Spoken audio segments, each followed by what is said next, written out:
Gas करो हम कहाँ हैं।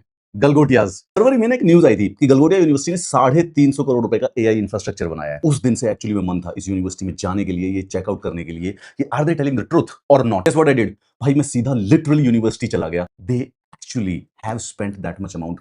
अगर आप गलगोटिया के कैंपस पे जाओगे तो you would find, and I am not kidding about it, कि they have those innovation labs which they were actually talking about. Nvidia, Cisco, HCL Technologies, Apple, इनके साथ कोलैबोरेशन करके, एम्स कोलैबोरेशन करके ये एक्चुअली में काम कर रहे हैं। अगर ये मैंने अपनी आंखों से नहीं देखा होता तो I would have actually not told you. Wouldn't believe, मैं वहां के स्टूडेंट से मिला और उन्होंने मुझे पूरा कैंपस टूर दे दिया। उनकी वहां पे जो लाइब्रेरी देखी, वो जो लाइब्रेरी में इंग्लिश मूवीज में देखता था जैसे न्यूयॉर्क में होती है, वैसे कुछ ऐसा कुछ उन्होंने इंफ्रास्ट्रक्चर बना रखा है। मैं गया था वहां पे वो चाइनीज डॉग ओरायन से मिलने के लिए। एक्चुअली मुझे ओरायन नहीं मिला, लेकिन वहां पे इनकी लाइब्रेरी में एक रॉबोट है, उनके पास सच में रॉबोट है, उसका नाम टेमी है। तो उसको कुछ भी कर सकते हो, वो पूरा का पूरा लाइब्रेरी घुमाता है। But the point was not the robot or something, the point was that कि उनकी लाइब्रेरी अगर आप देखोगे, आई डोंट थिंक पूरे एनसीआर में कोई कॉलेज है जो जिसके पास गलगोटिया का लाइब्रेरी इंफ्रास्ट्रक्चर है। मुझे एक एआई स्किल्स लैब दिखाई इन्होंने, इनके पास 3D प्रिंटिंग की मशीन्स हैं। जस्ट आउट ऑफ क्यूरियोसिटी मैंने कहा कि इसको चला के दिखाओ मुझे।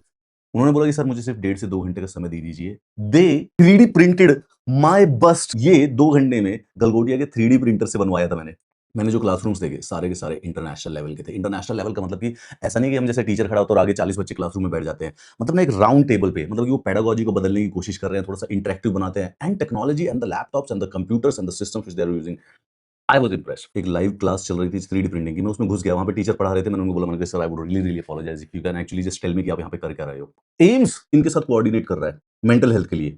गलगोटिया में कोई भी बच्चा जिसको कोई भी मेंटल हेल्थ इशू आ रहा है, the literal AIIMS psychologist are on the campus to address that. मैं खुद दिल्ली यूनिवर्सिटी का स्टूडेंट हूँ। अगर पानी का मटका भी मिल जाता है ना तो मजा आ जाता है उस दिन की, भाई वाह आज तो पानी फ्री मिल रहा था एग्जाम वाले दिन। पता नहीं एप्पल को कैसे इन्होंने बना लिया। एप्पल ने कोऑर्डिनेट कर रखा है, एप्पल ने अपनी लैब बना रखी है। तो इन बच्चों ने वो आईओएस पे जो एप्स बनाते हैं, there was literally a team जो कि आईओएस पे ऐप बनाती थी। 35 एप्स आईओएस की गलगोटियास के स्टूडेंट्स बना चुके हैं एप्पल के साथ कोऑर्डिनेट करके। जो सेकंड जो सबसे मेरा फेवरेट था, दे हैड अ ड्रोन्स। मतलब 15-15 लाख वाला जो ड्रोन होता है ना, ऐसे एग्रीकल्चर में पूरे के पूरे खेत के ऊपर इंसेक्टिसाइड कीटनाशक फेंकने के लिए, वो वहां पे रखा हुआ। मैंने स्टूडेंट से पूछा इसका तू क्या करता है? कहता सर ऐसी ना हमने लर्निंग के लिए ले रखा है। देयर वाज अ ग्राउंड जहां पे वो रोबोट्स फाइट करते हैं, रोबोट्स के गेम होते हैं क्विडिच की तरह, जैसे वो हैरी पॉटर वाले होते हैं। वहां का पूरा इंफ्रास्ट्रक्चर अपनी आंखों से देखा है। They were not lying about that. They actually have that all AI infrastructure. वहां पे ना एक बहुत सारा सा टीवी चल रहा था, तो उसमें बोले कि सर इसके अंदर ना दिन भर हम कुछ ना कुछ इन्फॉर्मेशनल चलाते रहते हैं। मैंने कहा मेरी क्लास चला के दिखाओ।